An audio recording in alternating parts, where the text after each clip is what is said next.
The Accidental Entrepreneur is brought to you with the help of our sponsor, AWeber, the world's leading small business email marketing and automation service provider.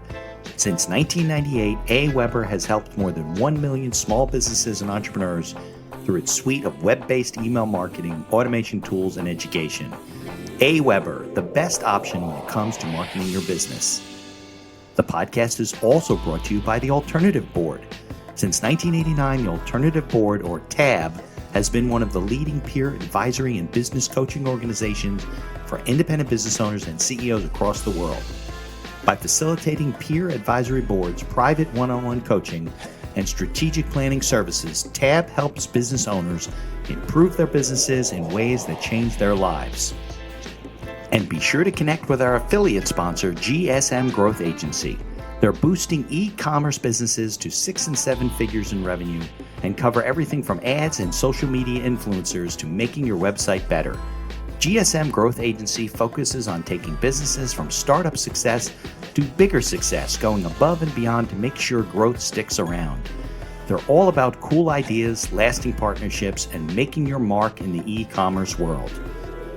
And be sure to support the podcast by ordering some logo merchandise from our online store. Listen to all of our sponsors' commercials later in this episode and follow their links in the show notes to learn more about their products and services. All leads suck. Right. Every lead that comes in is no good. It's garbage. And I'm not like being sarcastic. I mean, they're really no good, because what a business needs is not leads. They need prospects. Right. They need people who are interested in being in the sales process, who are inquiring about the services. Right. And there's a true difference between the lead and the prospect, right? Yeah, ideally where somebody said, hey, you need to call Mike and AJ because you got this problem, and they have another advisor does something else, financial, whatever. And now they're kind of warmed up, right? They're not really just a lead. People don't understand the difference between lead and prospect.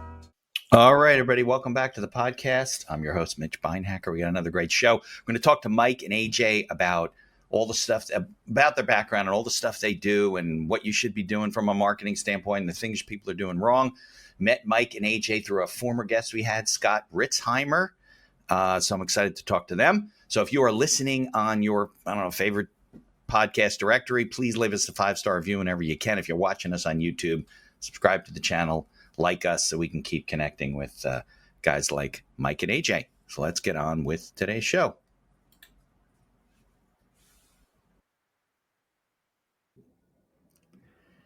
The information provided in these episodes is for entertainment purposes only. It is not a guarantee of success or to be construed as advice of any kind. You should always seek advice from local licensed professionals before making any decisions. The dictionary defines an entrepreneur as a person who organizes and manages any enterprise, especially a business, usually with considerable initiative and risk.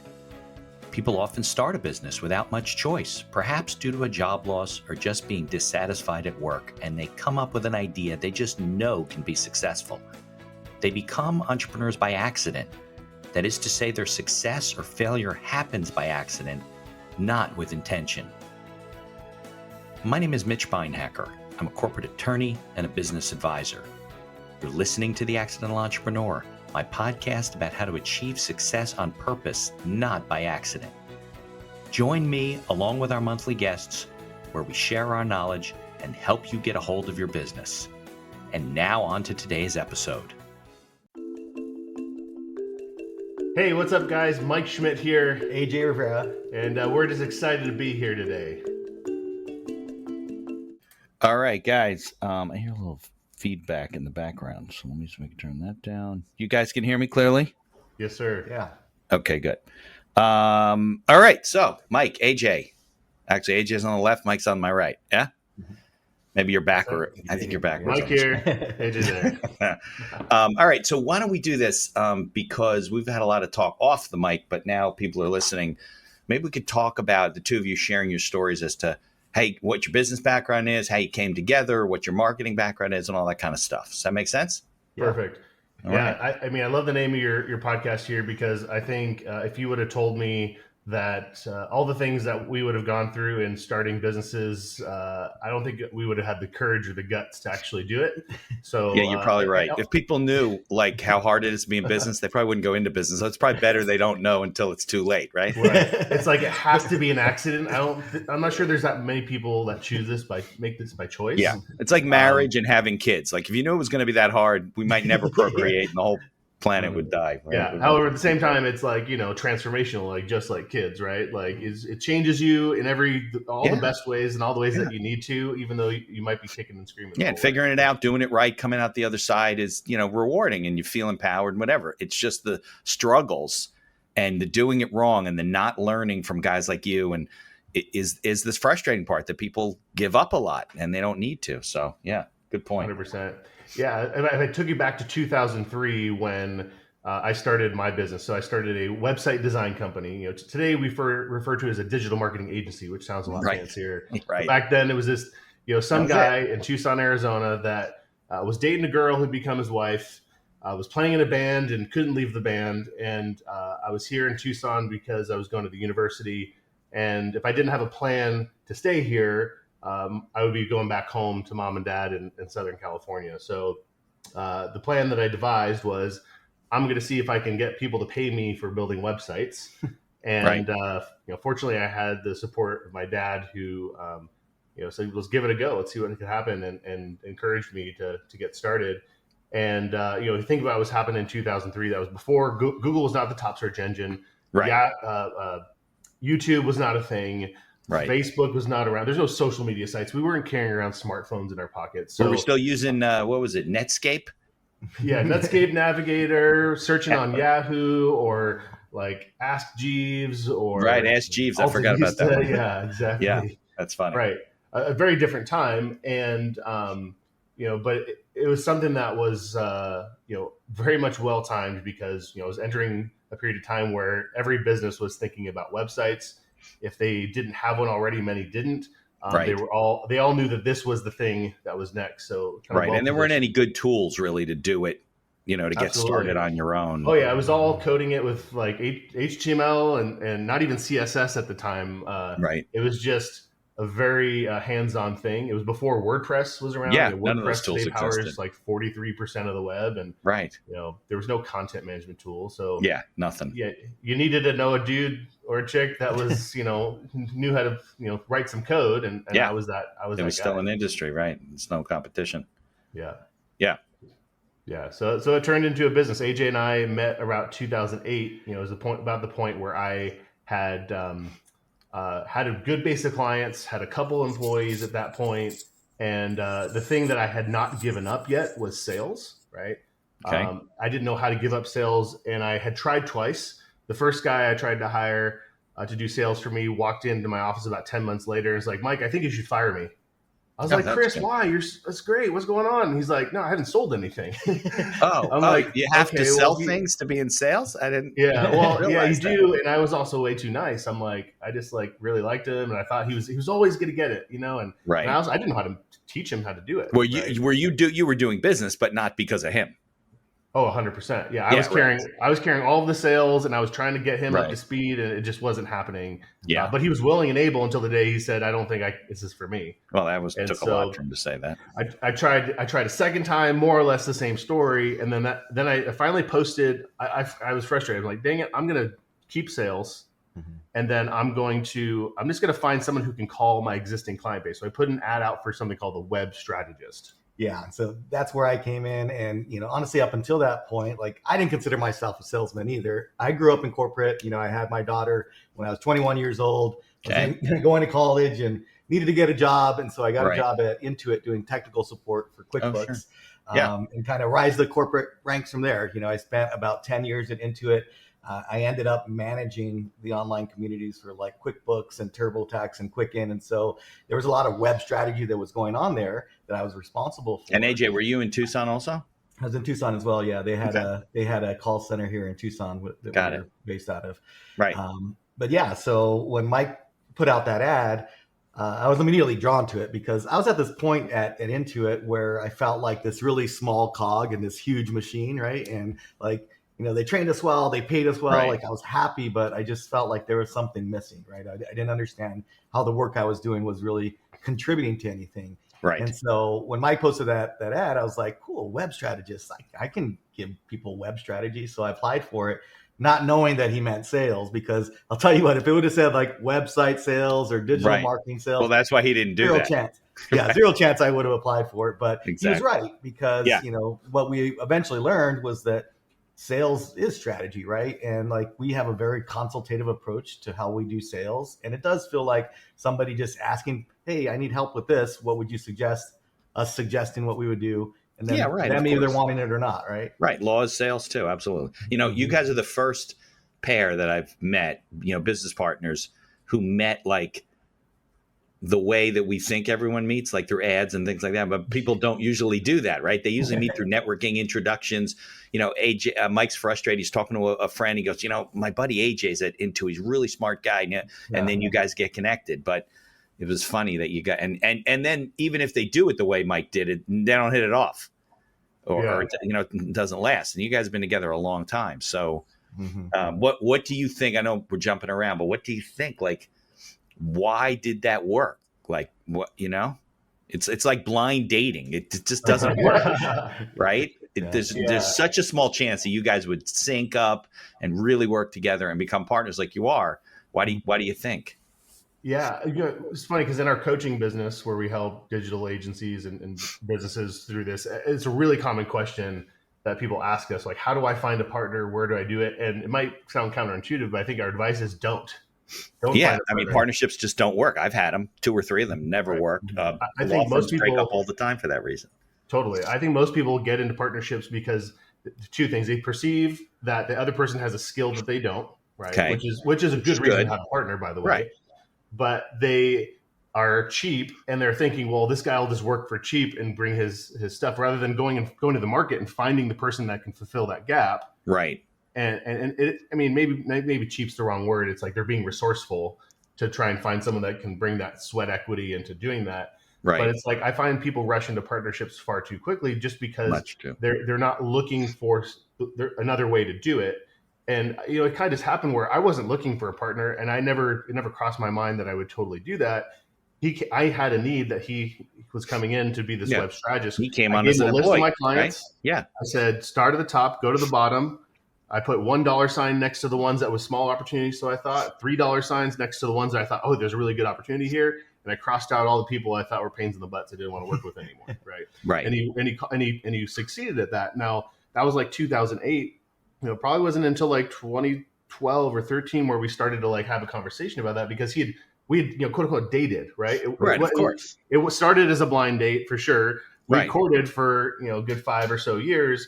And what I realized is that he was treating this business very much as his own, and there was an indispensable part of that. And he's obviously sticking around at that point, and then it made sense. And even after it's just like we talk about getting married, but then he still didn't get the ring. He still didn't get the ring. We went and shopped for rings. We went and talked to folks like yourself and put together agreements and all that stuff. And then finally one day I was like, here's the signed and executed document. Right. It was like that. What? Yeah, no, he could have at any time said, yeah, this really isn't for me, or, I could do this better on my own. Who the heck? Yeah, and we've had that scenario. There's a young guy that joined our company, super sharp guy. He knew a lot. And I remember it was probably his second week there that we had gone out for happy hour or something. And he told Mike, hey, if I'm not a business partner within 3 years, then I'm out of here. Right. It's like, that's like the total wrong approach to do it. A little bit. Yeah. You think? Exactly. Like I never asked Mike for it. I just acted like Mike said, like the business was mine. There's a point in time I was very highly commission based. I had a small base, and Mike would bring me in for my annual review and bump that base up every year. And one year I said, you know what, Mike, you don't really need to do that anymore. Like, I'm responsible for how much I can get paid through my sales. Like, I don't need you to give me this bump. Right. And so it was just like things like that showed him that it wasn't just about all me. Right. It was me thinking about the business and, what our needs were, and managing cash flow and all those things. I've always tried to manage the 3 stakeholders: our customers, ourselves, and our business. Right. And making sure that the decisions that we're making aren't just self-serving, which I think sometimes that's the problem, right? Is that people come into business and it's like me. What are you gonna do for me? And that's just the wrong Right. And ultimately, that's not self-serving, because then you end up getting rid of them, or you don't form a partnership or whatever, because you can't be partnerships or there's no such thing as a one-person partnership, right? So it can't be a selfish relationship. It's got to be, everybody's got to be on the short end of the giving stick. He's doing for the business, and then it all comes back to you. Now, what are your duties? How do your duties break down now? Obviously, you're not doing that. You're doing more things each, right? What are you doing now? How do you run the business now? Yeah, I mean, there's definitely some sweet spots. Like Mike doesn't like spreadsheets. He doesn't like accounting, doesn't like finance. So the whole QuickBooks side of things that I came from definitely is one thing that I bring to it.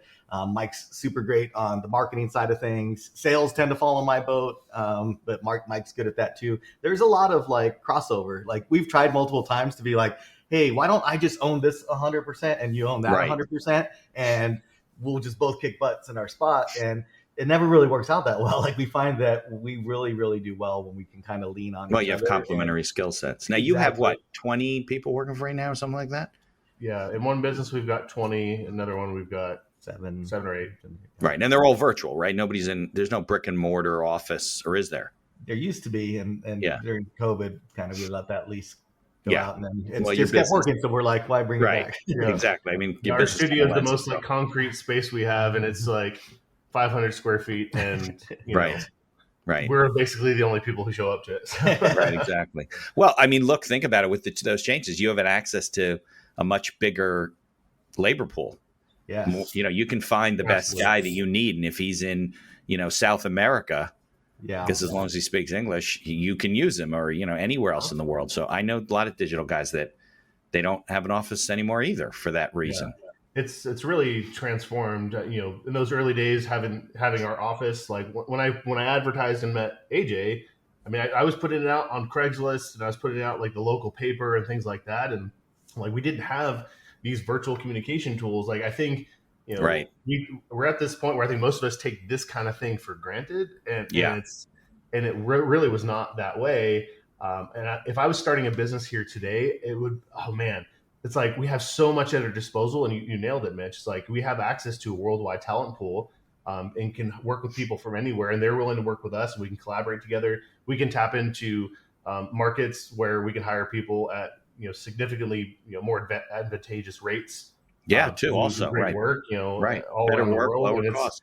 Yeah, and everyone's happy to do it, and it's just like that was it's like so cool what we can do today, and I don't think people starting right now realize. I sound like an old man right now. I don't think the young kids understand the advantages that they've got today. Right. But they have no idea, like going into a conference room with a whiteboard and a projector, maybe a little pocket projector, and you're doing like a slideshow or showing the website or going live. Yeah. They have no concept. Now they're on Teams, and half of them they're connected all day doing stuff. So as good as we are at the virtual stuff, I still love the heck out of going into a conference room if I ever get the opportunity, which is basically never. So no, I mean, look, there's something to be the same way, right? A lot of my practice is virtual. Before the pandemic, I couldn't even do that. Like nobody wanted to work with a lawyer virtually. Yep. Now, with the exception of like, let's say wills have to be signed in person, but most documents don't need to be. I have a big loan closing for next week for a client. So I have like a pile of documents. They want wet signatures. I got to go see the client, or they'll come to me, whatever. Seeing people sometimes is like reassuring that life is still going on in other parts of the world. We're not trapped in these boxes where we really don't exist. It's just AI. Eventually you'll be able to do that. You could just send your AI guy to the meeting and you do something else. It's kind of frightening. All right, good. So since AJ had brought it up about how you guys work together and overlap, what do you think are some of the more challenging things of running the business? Not necessarily of a partnership, but of running, your business day to day. Probably the most challenging part is just the shiny objects. I think Mike and I are both creative guys, and we're both entrepreneurs where we like to get things started. We like to get them in place. They start working, and then we're like, all right, let's stop doing that. Like, let's do something else, right? Because we want a different challenge. We want a different experience. We want to figure something out. And we've made the mistake multiple times where we had something that was working really, really well, and we didn't get it to a place where it could continue to work really well without our focus on it. And then we'd jump to something else and it would start to like tank. And then it wasn't until we realized that we're like, what happened? Oh, wow, we forgot. We stopped doing the things that were working in favor of this new thing that we saw when we went to this conference, or we went to a mastermind, or we saw somebody else. It's like, oh my gosh, I'm making millions and millions doing this one thing, and it's so much easier than this. And we fall in love with those ideas and the results that other people get, not realizing that there's a journey to get there too, right? And we already had a journey that was working, and we could have just went all in on that, but instead we shift our focus, and when we shift our focus, the other thing goes down, right? Yeah, I think a lot of that comes from, putting in processes and having systems that you follow and sticking with those systems. And some of them are automated or whatever, because you're right. It's very easy, especially as entrepreneurs, we're very right-brained. We know we got to do the left brain stuff, but we don't really want to. Like you mentioned, the QuickBooks, right? Nobody likes to do their finances. Like, I don't know if it's that they don't want to know how bad they're doing, or it's just math and they don't want to be bothered with it. And, they're not balancing their checkbooks, and they're not looking at P&L and those kind of pro forma stuff. But yeah, you have to do it because, you abandon the baseline stuff and the other things don't work out, and you're constantly churning. But yeah, without strategic planning, without processes, I think a lot of business owners really struggle. But it's like you had said, and we're going to get into that in the second half of the show. A lot of the marketing stuff, like email marketing, things like that, those are things you can't like fall off the wagon on, even though they're not that exciting. Because I've done it. I've fallen off the wagon. I've had clients say to me, hey, Mitch, do you know an attorney? Let's say they're a business client, right? Do you know an attorney that can do my wills and estate planning? And I look at them like with a face like, you're kidding me, right? Like, that's half of my practice. They're like, it is? So obviously I was not communicating that very effectively. And, and had fallen off of the, keep in touch, remind people type of program where you just kind of, right? Because I think we had talked about this off the mic. It used to be, right, where if you contacted somebody 3 to 5 times, maybe they'll be like, oh yeah, maybe I'll reach out to Mike and AJ and work with them or whatever. Now it's like 15, 16, 18 times, because we're just bombarded with so much crap. I get on someone's email list. This is, by the way, probably something want you to comment on later. You get some of these people, I don't know how I got on their email list, but you get on their email list. I can't get 3 emails a day from somebody. Like, I send out emails on my blog once a week, the podcast on Fridays, and I guess do posts and stuff like that, right? Now, maybe you guys will tell me later on, no, that's not enough or whatever. But a lot of times I'm looking through my inbox and I say, oh, these 5 things I got to address. The rest of them I just delete, right? Because it's too much. It's just craziness. So I think there is a balance, but you got to build the list to stay in touch. That's really what it comes down to. So, okay, good advice. So definitely shiny object syndrome. Mike, you got any input on that? Yeah, I think you really touched on something here around like what people like to do and what people don't like to do. It took me a long time, longer than I care to admit, to realize that certain people are good at certain things and other people are good at other things. It sounds so obvious, right? But it's like, I thought for a long time I had to do the books. I thought I had to do these things. I'm the business owner. I'm supposed to be doing these things. And you should know what they are, right? You shouldn't be totally but doing the actual work is not a good use of your time. Yeah. But it's totally okay and actually necessary to find other people that fit those skills and you can delegate those things to.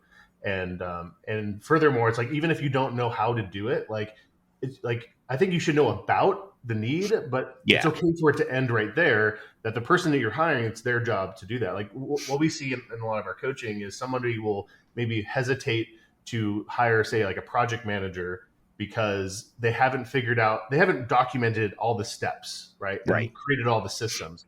And it never has occurred to them that maybe that's why you hire the project manager, right? Like, that you suck at doing steps and writing things down. You know how to do the job, but you don't know how to convert that into a checklist. Yeah, it's in your head. Like, and so not only hire them to do the checklist, but hire them to make the checklist based off of watching you do the thing. Right.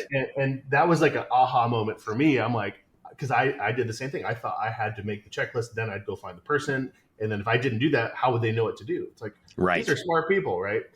And I think the other part of it is, we were just talking about, back in the day and posting on Craigslist. Back then it was, okay, do I have enough work to justify a part or a full-time person to come in Right. and do this thing? Yeah, And it's now with risk. this global opportunity, right, we can hire someone for an hour's worth of work a week to do this one tiny little piece. And we Right. can divide out everything else. And I think that too many business owners wait to do that because they build it up in their mind as being this bigger thing, where they wouldn't like the conveniences and satisfaction and joy that's derived from getting their time back by paying somebody 25 or $50 just to handle this one thing, like, is massive. And then it's like, how do you get to then redirect your time to the thing that you're really good at or is Right. most important for you to focus on?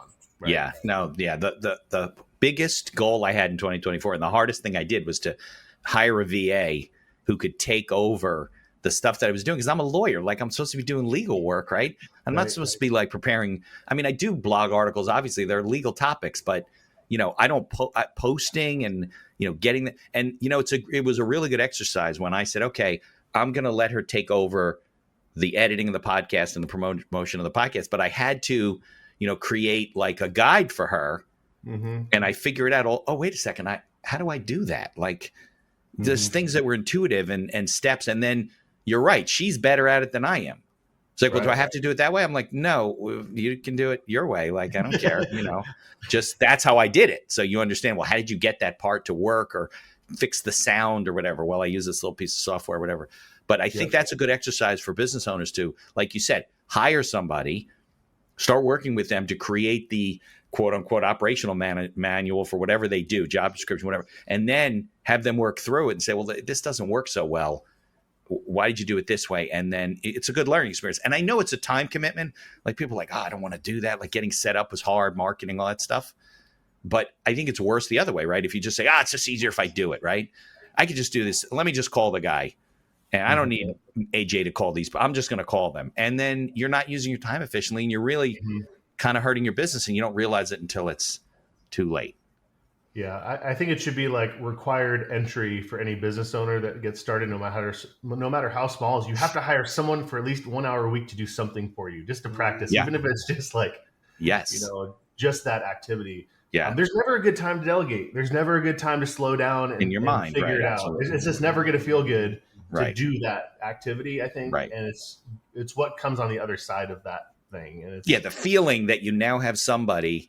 I think my biggest fear is, what if she does something else? Now, I use a VA service. She's in the Philippines, but I still would have to train the new person. So that's like my one fear when you get things going. You're like, wow, I got my time back. This is great. And you're like, it just makes me, like, I get an email. I can't work today. I'm sick. Well, I don't have a problem with that, but I'm always like, well, maybe the email says she's not working for me ever again. And then what do I do? Right. So I think you have those. The conversations going in our heads about this kind of thing can be wacky. It's like, what if they quit? What if they don't do a good job? What if it's worse? I think we just have to replace that with, what if they're really great? What if they're better? What if they do this faster than I can? What if they can take on twice as much of this than which is often the case. Yeah.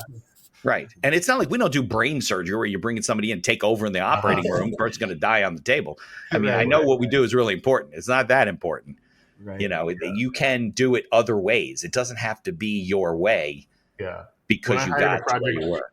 When I hired a project manager and they finally took over some of the client work that I was doing, which I was very fearful of, I had clients that basically were like, freaking finally, Mike, thank you. Like, why? Because I wasn't as good as I thought I was.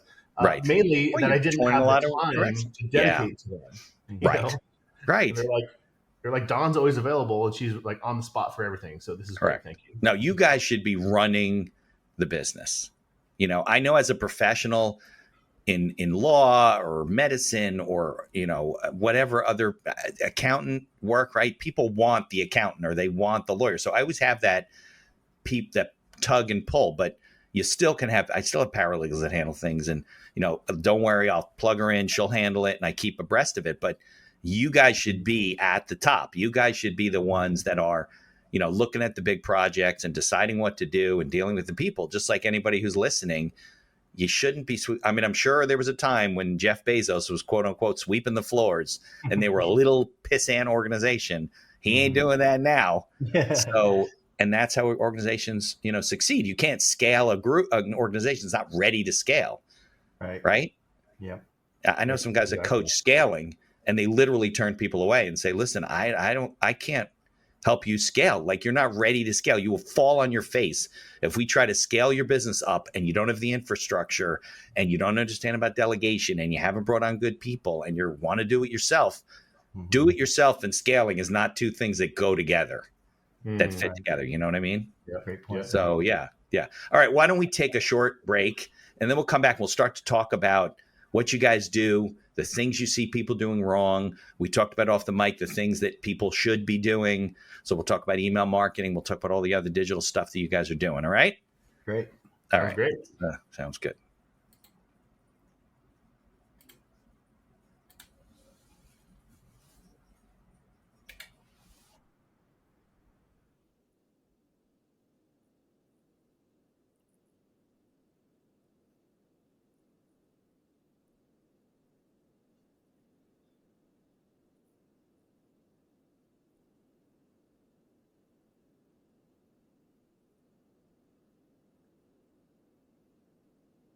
Here's a word from our sponsors.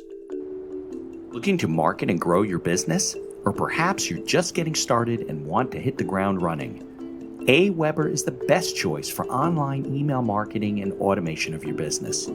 From maintaining a subscriber list to drip campaigns and landing pages, AWeber gives you tools and integrations that make marketing easy and fun. As our partner and sponsor, we use all their tools to promote the podcast and market our law firm.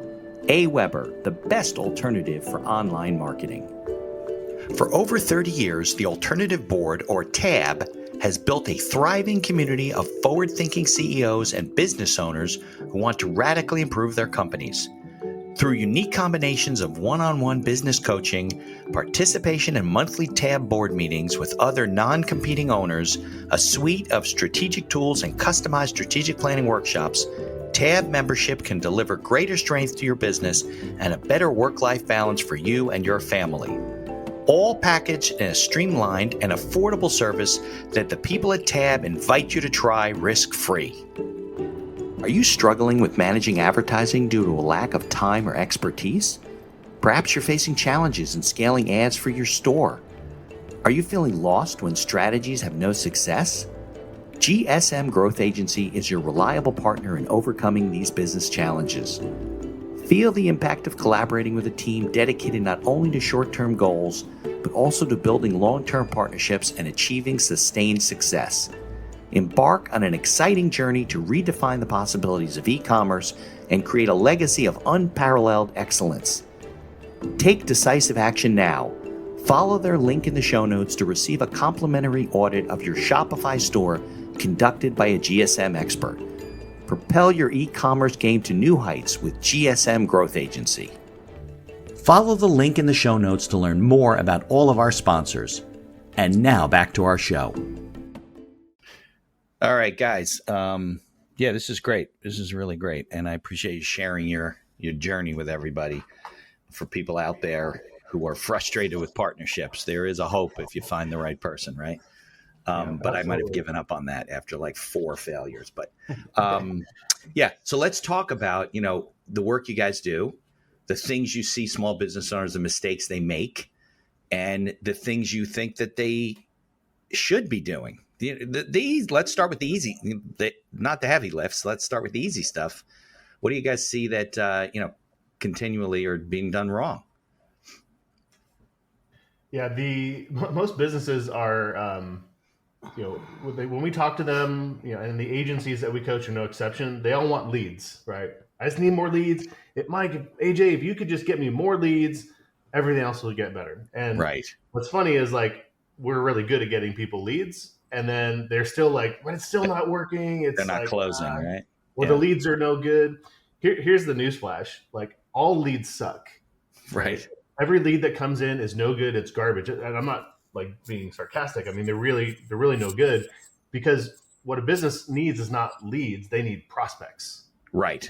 They need people who are interested in being in the sales process, who are inquiring about the services. Right. And there's a true difference between the lead and the prospect, right? Yeah. Ideally, where somebody said, hey, you need to call Mike and AJ because you got this problem, and they have another advisor does something else, financial or whatever. and now they're kind of warmed up, right? They're not really just a lead. People don't understand the difference between lead and prospect, but that's a good point. Yeah, 100%. If they understood that definition, because a lead is just an unqualified contact. Open up the phone book and have leads, right? Yeah, exactly. That's made their way maybe into your CRM or content management system or whatever. And a prospect is someone that's raised their hand and they've entered the sales prospect. And so, or process, I'm sorry. And so I think a lot of times when business owners want leads, what they really want are hot leads or hot prospects that have already decided. And what they don't understand is that every lead goes through a process of being cold, then warm, then hot, right? Yeah. And even the person that called you up and said, hey, so-and-so said that you're the best, I need a website. Well, guess what? They started as cold too. The person that referred them warmed them up for you, right? And correct. So and it doesn't mean you're going to close them either, right? I mean, it doesn't mean it's just more chance, or they've been kind of teed up, or they've had a conversation and they have some interest. They're not just somebody who clicked a button on a website. Yeah. Yeah. So what most businesses don't realize is that, leads are great, right? And when they enter into lead generation, the only goal for that is to get name and contact info for a bunch of people that are probably in the demographic of who you want to work with. Right. Now, there's another process that needs to happen, which is lead nurture, right? That's where you actually take those people and you introduce them to who you are. You tell them about your products and services. You give them some background on you. You show them why, what you do is important to you. All those different things that make somebody want to actually work with you, right? Right. And, you mean they don't just sign up, AJ, and say, hey, I'm in. Where do I sign? Let me send you a check.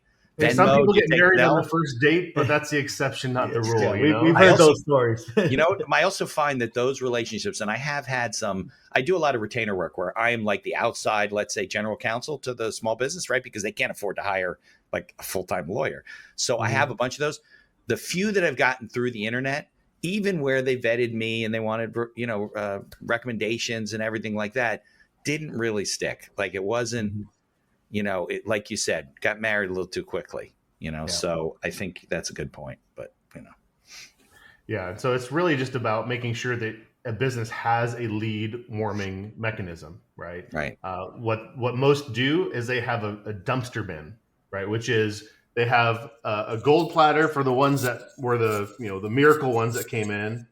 And then they have a dumpster full of all the people they threw away, never to hear from again. So how many people listening to this have, leads, right? That you discarded. It could be that you went to a bunch of networking events and on your desk is a stack of business cards, right? Right. For years. What the hell do you do with those? And what did you do with those, right?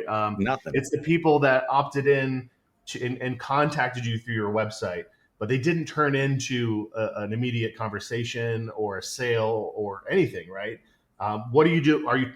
When was the last time they heard from you? Right. And when was the last time they saw your stuff? Are you waiting for them to remember you, or are you doing something proactive? Yeah. What about all the people that you proposed to that ghosted you, right? Or never said yes, or they hired someone else? Like, did you discard them, or are you talking to them? It's like most businesses have this insane amount of gold in their backyard that they're not even realizing is there. And it's like one of those things where if I was going to buy your business, I would be looking for your gold and not telling you it's there. Because the first thing I would do when I came in is I would go wake up all that gold, and I would sell all those people that are still in the target market that you just they weren't good enough for you, right? Right. And I'm going to go and polish the rock, and I'm going to be like, here's the diamond here. Right? Yeah.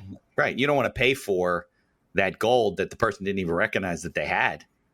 But you're right. But that's the art of keeping in touch with people. There's a really good book called The Referral of a Lifetime. It's like a parable type of a story. It's like 100 pages. Really good story. But this woman who goes on this journey and meeting these people and finding out what she did wrong with their business. I think she's in real estate or something.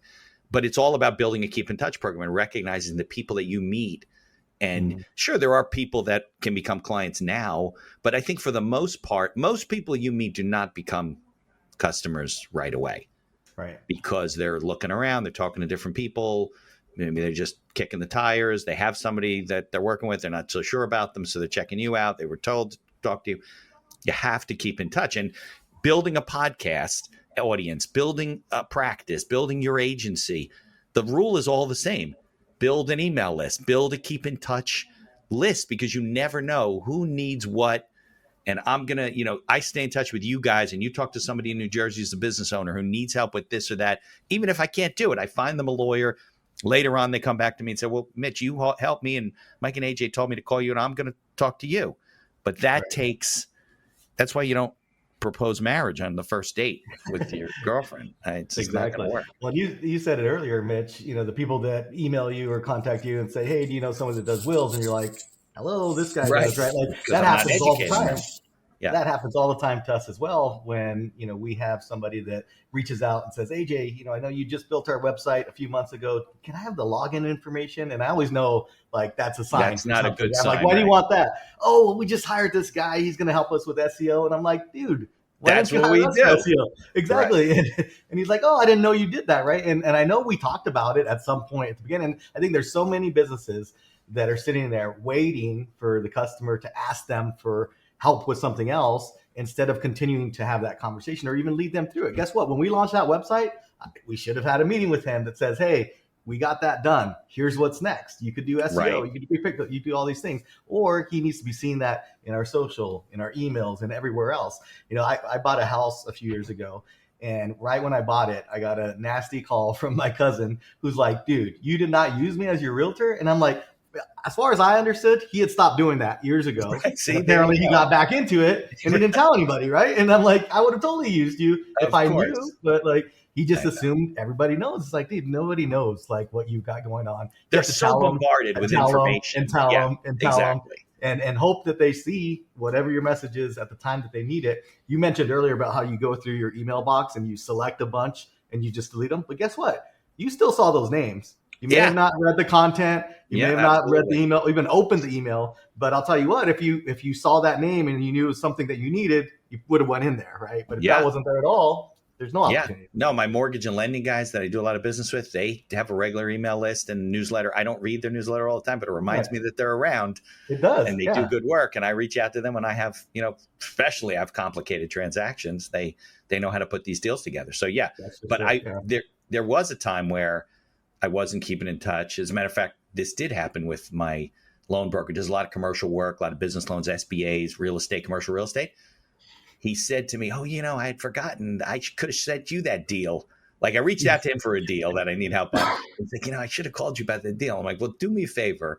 Don't tell me. Like, I don't want to know that I fucked up and didn't, and wasn't in your mind when you sent out that deal to somebody. But, right. Now, like you said, it's really about repetition at the end of the day. And most businesses, the reason they don't repeat and they don't say the same things over again is they get bored of their message, right? Or they think, oh, everybody already knows this, or I don't want to be too intrusive. It's like, it's more important today to be repetitive about your emails, repetitive about your posting on social, repetitive about the simple face-to-face conversations. Hey, you remember I do this, this, and this, right? More important than ever because we're so bombarded by all these messages here every single day. Yeah. Mike and I used to be in these executive associations, right? Where it's like the business owner, you had to be the business owner being it. So it's different like the BNI or stuff like that, right? But you got a chance to speak one time per year to that group and tell them about what you did. And every single time during that time, you get a whole bunch of business. And it's like, why? Because you're telling them or reminding them what you do. So that should be happening throughout the entire year, not just that one time you got to speak, right? Right. Yeah. So I think that's where the big gap is. It's just like, how do we stay in front of these people? Like that's a group I was going to have breakfast with every single week. Yet 90% of the sales I was getting were happening in that 1 week where I had the opportunity to speak versus having those throughout the entire year. Yeah. I think Mike made the point too, like seeing people is important. Like I have, thousands of people on my email list, but I have a hot list of people that are contacts of mine, that are good clients of mine, whatever. And you grab coffee with them, you meet with them, you spend some time with them, see how they can help you, how you can help them, and keep that relationship because it is not just the email helps, right? Because AJ, it reminds you that you're still there, but you want to create like more of a sticky type of relationship. So I try and keep that type of a list. And those are the people we call our strategic alliances. And those ones I have like a separate pipeline where it's like, hey, I want to have coffee with them once a month or lunch,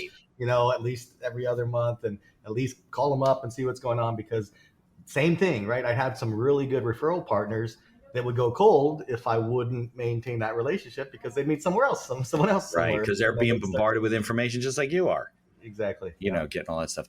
So when you work with clients, I know you do coaching too, because you do a lot of agency coaching. Mm-hmm. How do they get the clients to automate a lot of this stuff, right? Because if I go to a networking event, I come back with a pile of business cards and I got the agency handling my digital marketing. What do I do with those cards? What's the process? Because I do it a little differently. Like I have it automated. If I meet you in person, that's different, right? So Mike, I got to take your email and put it on my list, so which is fine.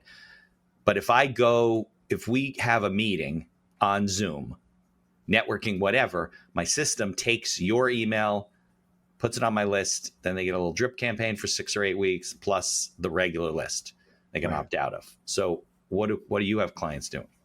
Yeah, so we have we refer to it in our world, we call it feed and fish. Okay, right? So that's we want a good to term. feed, which is provide value, Right? and fish, which is making offers. And so you've probably been on a lot of email lists like I have, that it seems all they're doing all the time is just making offers, right? And that's why we get kind of blindness to that. Right. And there's a friend of ours who's an email copywriter. Her name's Yada Golden, and she's famous for saying, stop treating your list like a booty call, right? There you just email when you need something, right? When you want to sell me something. Yeah, exactly. And so create value. Exactly. So the idea is that when you get a lead, whether that's in person or through some like online avenue, first thing we want to do is we want to indoctrinate them into our world, right? Yeah. Which is basically like, if you went on a date, what are the things that you'd cover about yourself, just that are like laying the foundation? Here's where I'm from. Here are my values. Here's where I'm going in life. Here's what I'm looking for in a good partner. Like those are the things you kind of get, exchanged and worked out. So what the business equivalent of that is, what do you do? Who do you help? How did you learn what you learned? Why do you do this? Right. And that could be done in a it could be done in one email, but more likely like 2-3 emails that like, as long as you're providing value and educating and no and sales. Right. Yeah. No sales at all. Guess what? It's funny. Sales do happen from that. Of course they do, because people buy from people they know and they like. Right. Exactly. And these emails are Exactly. designed to get them to know and like you. Right. Yeah. Well, of course. From there, what we'll move into this feed and fish. And for us, there's a good rule of thumb is 3-to-1. So feed, fish. Makes sense. Feed, fish. Right. So value, offer. Right. And what's funny is most people think they're like, well, man, like, because if we do that once a week, that means once a month or once every 4 weeks, you're making an offer. They're like, that seems like a really long time to wait to make an offer. I'm like, you'd be surprised how many people, engage with you from the value that you're giving. And when it comes to value, like there might be an email that is resource based. Like, what's a resource you can point them to? Here's this online resource, or here's this book, or here's this blog. Here's something that you might find useful, right? It could be education. Yeah. So how can you educate them about something that to you is obvious, but to them it's like the black box? Like reading Google Analytics, something. Pull it out of the box. Say, here's how this thing works in my business. Yeah. And now and I'm going to put it back in the box, but now it's in the box, right? Right. That's education. Yeah. And then the third type of feed email for us is a nurture email, which is like you got to be a little bit vulnerable and share more about the journey or who you are, the lessons that you've learned along the way. Yeah. Right? Because for some people, they need to know that not just that you have good resources and that you like know what you're doing with education. They also need to know the emotional side, which is like you're a good person. Yeah. I could see the depth to your story. And those kind of things all the time get replies back. Like, so in our community, like I got tired of telling people to do that. So I'm like, I'm just going to write them for you. And, at this point we have close to 2 years worth of data to back all this up of weekly emails. And it's one of the most impactful things that we do for the folks inside of our community, where they're sending out these emails and they're getting replies back being like, thank you for sending this. This is amazing. Or people standing up at their local BNI chapter be like, if you're not on Michelle's email list, you need to be on it. Right. Because there's value there. Right. Well, as much as email newsletters, quote unquote, is a one-to-many situation, if you're not writing your emails as if it's to one single person, you're making a massive mistake. Email at the end of the day is a one-to-one medium. It always has been, always will be. Yeah. And if doesn't resonate for you, then people are like, why am I reading this? Right. And I'll give you one simple trick that everyone can make. Oh, we like tricks. Simple shift that you can make that'll make all of your emails work better. Okay. Stop saying we and start saying I. Right. And pay attention to this now. The emails you're getting, and if you go into ChatGPT and ask it to write you your newsletter, it'll be we do this and we do that, and our thing does this and our thing does that. No, I do this, I do that, I'd make it do that. Like, this is very simple shift, but like, you may think people aren't paying attention, but on a like a subconscious level, we're seeing that as the person receiving the email. And it's like, I feel like I'm sitting in an audience on a stage, and you're on stage broadcasting to me, as opposed to kind of like what we're doing right now, Mitch, which is like, we're having a conversation, humans to human, with this thing, right? And it's a simple shift. It'll get you way better results with your email. Way better. Well, because I think intuitively, we feel like the email's coming from an organization. Yes. When it's we, like a group. When it's I, you're like, wow, well, Mike really took the time to send me an email. Yeah. Even if it's subconscious, I think that's really important. I mean, in my case, if I say we, it's me, myself, and I. So I'm a little kind of stretching the group there, but right. I think it's a protection mechanism. I think it's like we hide behind this company that we've created, and it's like, it also is like trying to make ourselves bigger than we are. But like, I think if we look at there's a lot of big personal brands in our world today. Like, you look at, like, we don't think of Tesla or SpaceX, we think of Elon Musk. We don't think of, Apple computers. We think of like Steve Jobs, who's been dead for separately, right? A long time now. Yeah. We think of them as the brand. And I think that each of us have the opportunity to do the same thing and make a personal connection with folks. Yeah. I think it's maybe a topic for a whole nother show, but personal branding, I think, is really overlooked for small business owners. Like, I think that, especially as you build an organization, like, don't give up your personal brand. I've had different conversations with different web people and whatever, different guys in your space. I have MitchBeinegger.com, which is like my personal brand. That's where the podcast is, and my books and speaking. And then I have the law firm. And people have said, well, you really should just move it under the law, make it one thing. And then other people should say, don't, keep it separate and keep your name out there and whatever, because it's just me either way. But they're different messages, So, I mean, I toy with it, but I know a lot of people that are very good at, branding themselves. But you're right. Some of it is discomfort. Some of it is emotion, like putting yourself out there is scary. But people think you're an idiot, or they make fun of you, or whatever, which, it doesn't really happen. But people think they do. Like, their mind plays tricks on you. I don't want to be like out there. Yeah, I mean, you've all been to like a networking event, and there's like 3 or 4 realtors in there, right? But there's one that you like, and 2 that you're kind of like, I wouldn't do any business with them, right? Right. And the reason is you're getting to know them personally, and you're getting to know what they're like and their personality. But how many people are putting that into their website so people can make that same connection there, right? Right. Or in their emails or in their social. Like, they're trying to keep it very cold and just neutral. And when you're neutral, you're not speaking to anybody, and it's hard for anybody to make a connection with you. What do you guys think about video nowadays? Because I've heard things like, definitely be putting in, video content on your website, like interviews of you, like you talking. This is what we do, as opposed to text, because I know the search engines work differently, right, with text and video, and even video emails are available now that you can do. What's your feeling about that whole genre? I would say that, so it can be a lot to try and do all the things, right? Emails and text and blogs and reels and YouTube videos and podcasts. It's one of those things where, time and money being equal, yes, you should do all of those things, because different people consume in different ways. Right. And, just like some people are visual learners or auditory or kinesthetic, right? There's people who consume content differently. So if you want to hit a wider swath of your audience, like, don't spend more money on like advertising, just spend more time on creating their same message in different formats. Right. But that can take a lot of time to do. Right. But, and so, like, if you're looking for where to start, it's like, what is the one you're drawn to the most? Like, if you love video, or if you love podcasts, do a podcast. If you love reels, and if you consume a lot of reels, you should probably be making some reels also. Right? If you are the kind of person that loves to read, well, then you should probably do a lot of writing also. And so I think that's a great place to start, but just recognize that in time, it should be you that are stretching yourself to be, learning how to do these other forms of communication. It's like learning another language, honestly. Right. No, that's good advice. That's what I say about people come to me and they say, I want to learn how to start a podcast. And it's because I speak on it sometimes. Not that I'm a podcast expert, but they think I am.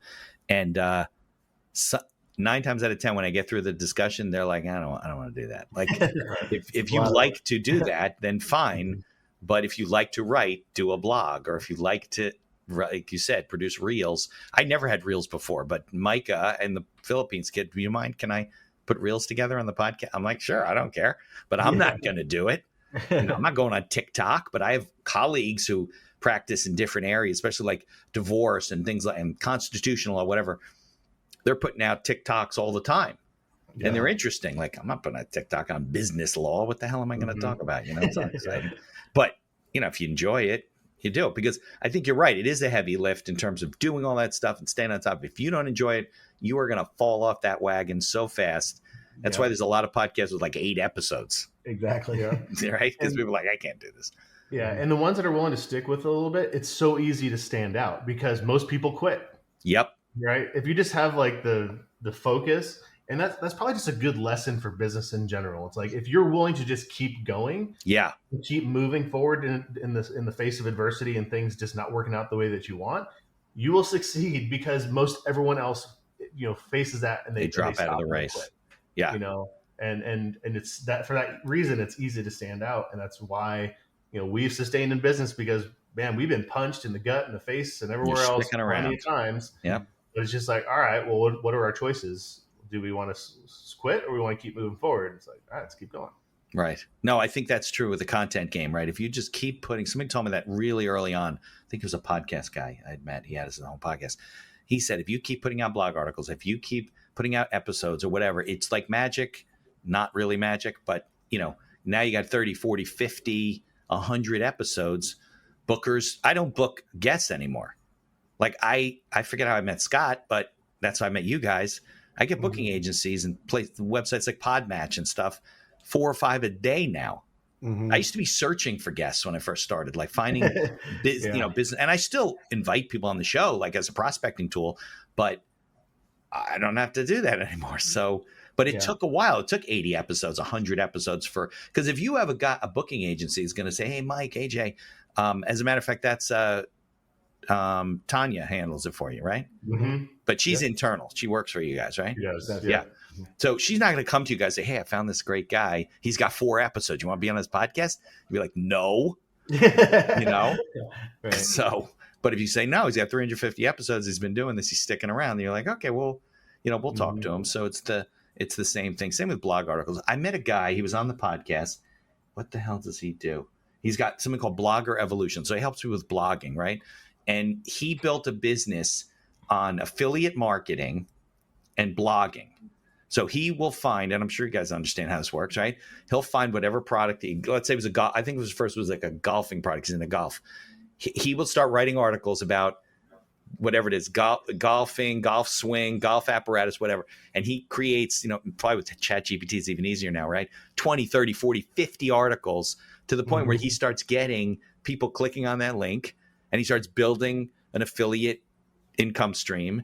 And then there's companies that buy these things, 30, 40 times revenue. So if you build it up to 3,000 to 5,000 a month, let's say, somebody's going to pay you 60 grand or more. And then he would repeat the process. Now he's teaching other people how to do it. Yeah, it was all content. Awesome. Just, there's no magic to it.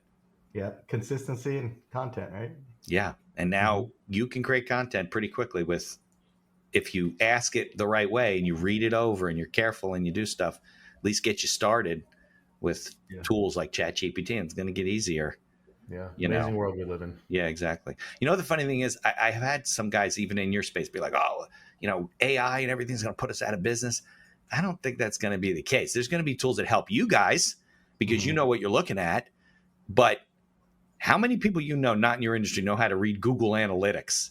It's like people reading a financial I don't know what the hell that is. Yeah. And then I have a seminar with somebody or a networking thing where they're talking about Google. They teach you all this stuff. Then you go back to your guys and say, guys, why are we doing this? Why are we doing that? And then you have to explain to them, well, we are. This is what this means and that means. Right. And, it's like what's the word? It's cryptic. Yeah. In terms of I remember when the first time Wix had that Super Bowl ad and people were like calling me, hey, I'm sorry, man. Looks like your business is going to go under, right? Like, did you see that? People could build their own website on Wix. And I'm like, Yeah, and that means that plumbers aren't going to exist because of Home Depot, right? Like, it Right. doesn't work that way. There's people that are going to want to do it themselves, and guess what? Those people probably already are. And Right. there's going to be people that realize that their time should be spent doing that, and they're going to hire somebody like me. Yeah. And those people are still there, right? Yeah, and look, even Squarespace and Wix and those others. I mean, okay, can you get started with a one-page type of thing? Sure. Yeah. Can you really build a site that does something for you? Absolutely not. Yeah. You just can't. You can, probably using their tools if you wanted to, but Right. that's because you have expertise. People can write contracts, and I've done it on ChatGPT. It's frightening how, like, I've done an operating agreement on ChatGPT. It looks like they stole my operating agreement. It was like laid out the same way. Freaking crazy. But they still don't know like what paragraphs are in there and why they're in there. Yeah, exactly. Right? You don't know why the page is laid out and should it be laid out that way, and SEO and all that type of stuff, which is constantly changing, by the way. Right. So if you have a personal LegalZoom website, has been out for a while now, and there's still a lot of attorneys out there, right? Like, it's just doesn't work that way. You know how many people have come to me for LegalZoom is really good if you have no money and you have no other choice. I've said to people, listen, then I don't know what to tell you. Go to LegalZoom. That's the cheapest I can do it. Yeah. Most times they come back to me and say, well, what do you think of this? I go, listen, this is not right, and this is what's wrong with it. And because they don't know, but it's the same thing, right? You want to build a little personal branding website, you're writing a blog, you want to, put information out there. Great. They're not going to hire you guys anyway, right? Because that's crazy. But if you have a business and you want the business, like Mike said, to be successful, that's why we're doing this, right? We're not doing it to fail. You could fail other ways that are a lot cheaper. Right? You got to work with professionals, and you do have to learn it, and you do have to understand how it works and why and the analytics of things, but you don't want to understand how you make it work. Like, that's not a good use of your time. Is it a good use of your time from day one when you're totally broke and you're bootstrapping? Yeah, maybe. But at some point, like Mike said, got to reach out to the professionals and say, hey, I want to go to the next level. I want to use my time better. I want to work with guys that have already failed and are on top of the changes, especially in your industry. My industry changes. Your industry changes by the minute. Something will come out from Google and they're different. I don't find out about that stuff. You guys do immediately, because it affects your business. So I think if there's one lesson from today is that if you want to be successful in business, you have to start building a team of people around you in different areas, and you shouldn't be doing it yourself because you don't know what you're missing, right? You don't know how well your website can work, or whether you should have an email marketing list, or how to build a drip campaign from the email list, or, like you said, the formula that Mike used, right? The feed, and then fish. Is that right? Did I say that right? Right. Yeah. Yep. Yeah. Surround yourself with the people who know the stuff, stay in your lane. Right. And absolutely. And Mike, that's all tied to the person that comes into the system, right? So if just like what I do with my law firm, you add somebody to your list, they start getting that drip campaign. So they're starting all different times. Yep. 100% of your contacts should get them. Yeah. Everyone. Right? Every day there's a new person getting the first one, and then a week later, right? And they're all at different stages. And that should also happen automatically too, right? It does, You should have it all set up where you add it to the list and it just starts. And that's easy to do. Nailed it. Yeah, absolutely.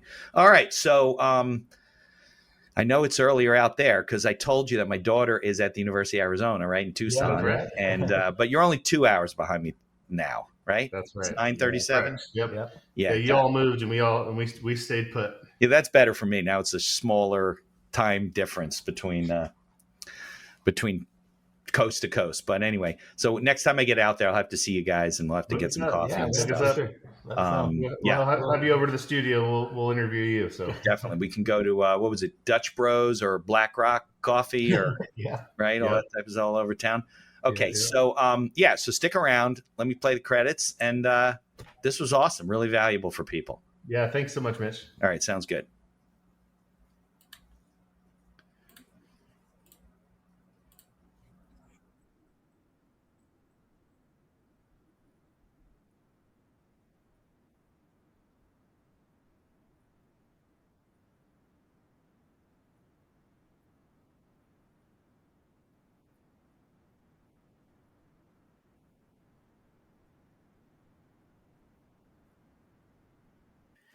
Thank you for listening to this episode of The Accidental Entrepreneur. Opening and closing music written and performed by Howie Moskovich and made to order music. For information about Howie and his music services, please follow the link in our show notes. If you like the podcast, please tell others about us. You can find us on Apple Podcasts, on Amazon Music, Spotify, Google Podcasts, and most of the other podcast directories. If you like what you hear, please leave us a 5-star review and feel free to share our episodes on social media. If you have any questions or comments, ideas for the show, or you'd even like to appear as a guest, reach out to us by email at info@beinhackerlaw.com. The Accidental Entrepreneur is hosted by Mitch Beinhacker and produced by Beinhacker Law. If you'd like to learn more about our business and legal services, you can find us on social media or visit our website at beinhackerlaw.com. Thanks for listening, and be sure to subscribe to our feed to be notified of all future episodes.